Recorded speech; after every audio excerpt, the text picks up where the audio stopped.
Балада құсу іш өту кезінде мен үнемі осы емді қолданамын, және де осы ем 90% жағдайда менің балаларым пациенттеріме үй жағдайында емделіп кетуге толығымен көмектесіп жатады. Соны сіздермен бөлісейін деп отырмын. Менің есімім Айдын Құсайынұлы, 10 жылдық тәжірибесі бар дәрігер педиатрмын. Менің парақшама тіркеліп, егер бұл видео пайдалы болған болса, өзіңіздің жақындарыңызға да пайдалы болу үшін оларға жіберіп қойыңыз, лайк басыңыз, пікір қалдырыңыз.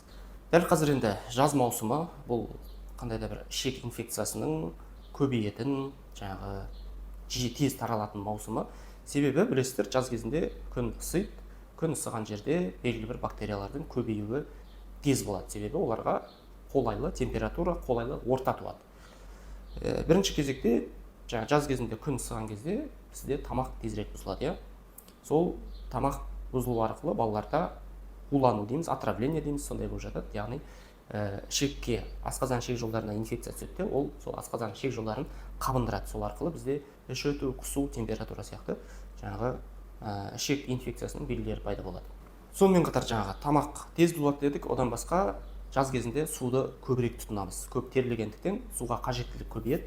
Сол себепті қандай да бір жағдайларда ластанған, таза емес, ішуге жарамайтын суды ішкен кезде де сондай инфекцияны жұқтырып алу ықтималдығы бар. Келесі, көкөніс пен жеміс жидектің пісу маусымы. Бұл да толық жуылмаған жағдайда, не болмаса, мысалға қауын қарбыздан бізде көбінесе осындай тағамдық улану болып жатады. Одан кейінгі соңғы бір жаз кезінде осы ішек инфекциясын көбейтудің бір себебі ол жәндіктер. Әсіресе шыбын бір жерге қонады, өзіне аяқтарына, қанаттарына инфекцияны, бактерияны, вирусты жұқтырады да, келесі бір сіз жейтін тамаққа бір қонып кеткен кезде сол инфекцияның таралуына ол да бір сондай жағдай жасап жатыр, көбеюіне әсер етіп жатыр. Енді жалпы өстіп бала құсып, іш өтіп жатқан кезде ең негізгі, ең басты мәселе ол ағзаның сусыздануына жол беріп қоймау. Ең қауіпті нәрсе бала үшін ол ағзаның сусыздануы. Неғұрлым тезірек көп су жоғалтады ағзасы, соғұрлым балада асқыну болуы мүмкін. Сусыздану баланың ағзасында қалай жүреді? Ол ең бірінші ағзасына сұйықтықтың сіңбеуі. Бала қайта-қайта әрбір су ішсе де, әрбір сорпа, кез келген нәрсені ішіп жесе де құса береді. Ішті, 1-2 минут өткен жоқ, құсып тастады. Яғни ағзасына ешқандай сұйықтық сіңіп жатқан жоқ. Екінші нәрсе ол үлкен дәретпен көп судың шығып кетуі. Іші тоқтамай қайта-қайта өте береді.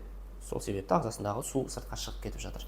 Бұл кезде тек қана су шығып кетпейді ағзадан. Бұл кезде ағзаға өте қажетті калий, натрий деген сияқты тұздар да ағзадан шығып кетеді.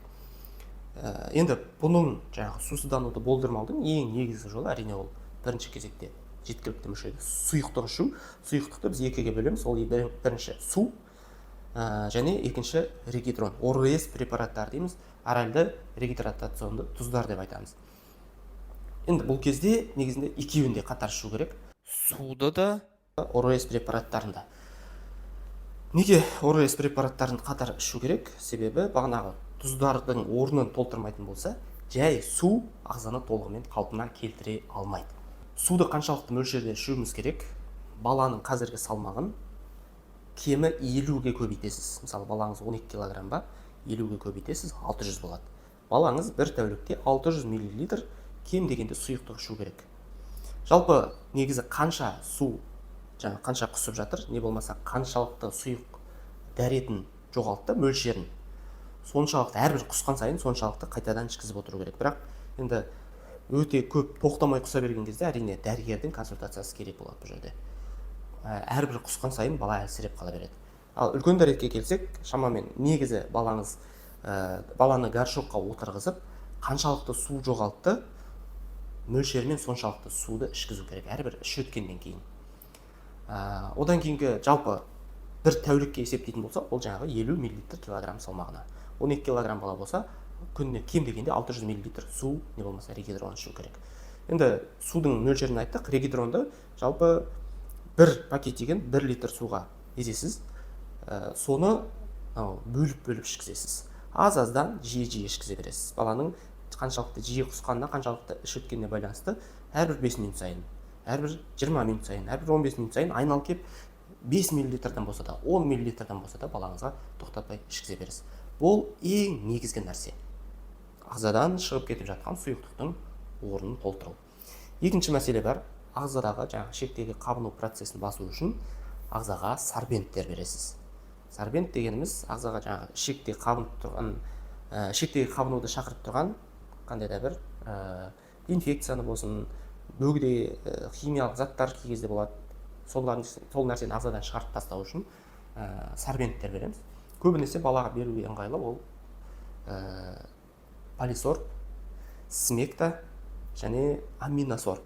Аптекада, жалпы Каспийдан қарай аласыздар. Осы үш препарат балалар үшін өте тиімді. Осының ішіндегі негізгі ең тиімдісі ол полисорб. Бір жаңа банкада болады. Көпшілігіңіз осы уақытқа дейін ішіп те ішкізіп те көрген шығарсыздар. Балаларға берген кезде жалпы өзінің сыртында да негізі анық жазылып тұр баланың жасына сай қаншалықты өлшеп беру керек. Жалпы таңертең бір уақыт беріледі, кешке бір уақыт беріледі. Мына нәрсені ұмытпаңыздар. Бұны қосымша жаңағы регидрон сумен бір уақытта бере бересіз, бірақ басқа нәрсе. Сорпа, қандай да бір бала ауырған кезде пребиотик берсеңіз, антибиотик қандай да бір дәрігердің тағайындауы бойынша алып жатсаңыздар, бұны онымен бір уақытта бермейсіз. Себебі бұл оның жаңағы дәрінің, басқа қосымша дәрінің әсерін жойып жібереді. Сол себепті бұның алдында 1 сағат бұрын бересіз, не болмаса бұны ішкеннен кейін 1,5 сағат өткен соң бересіз. Сол нәрсені естеріңізге сақтап алыңыздар. Үшінші әрине ол қандай да бір пробиотик, пребиотик, метабиотик, енді қазір түрлері өте көп. Бізде ферталин, терражермина, хилокфорте, нормабакт, нормафлорин деген сияқты осыларды өзінің инструкциясы бойынша беріп шығасыз. Одан кейінгі керек нәрсе ол ферменттер. Біздің асқазан жолдарымызда қабыну кезінде, іші өтіп құсып жатқан кезде тамақтың қорытылуы бұзылады, оның ыдырауы бұзылады. Ал тамақты бізде толығымен ыдырататын осы ферменттер. Өстіп іші өтіп құсып ауырып жатқан кезде, ішек инфекциясы болған кезде бұл ферменттер өзіміздің ағзамызда бар ферменттер дұрыс жұмыс істемей қалады, сондықтан сырттан осынша ферменттер беру керек. Енді біздің жалпы қолданысымызда бар ол крион. Бір капсуласын, егер бала капсуланы жұта алмайтын болса, әрбір тамақ ішкен сайын, мысалға таңғы асқа кішкене бір кашасы болса, соған капсуланы ашасыз да сеуіп жібересіз де, сонымен жегізіп жібересіз. Солай 3 уақыт тамақпен бірге ішкізесіз. Жалпы енді температура көп жағдайда болады. Температура көбінесе ағзада сұйықтық жетпей жатқан кезде, көп шығып кетіп жатқан кезде, сұйықтық ағзада аз болып жатқан кезде температураны түсіру қиын болады. Сол себепті тағы да бұл жерде жеткілікті мөлшерде сұйықтық ішудің маңызы зор. Әрине, температура жоғары болып жатса, қосымша парацетамол, ибупрофен сияқты ыстықты түсіретін дәрілік заттарды берілу керек. Және де осы ішек инфекциясы кезінде жалпы диета сақтау өте маңызды. Ішек инфекциясы кезінде ең маңызды мәселе ол асқазанға, ішек жолдарына қандай да бір ауыртпалық түсірмеу.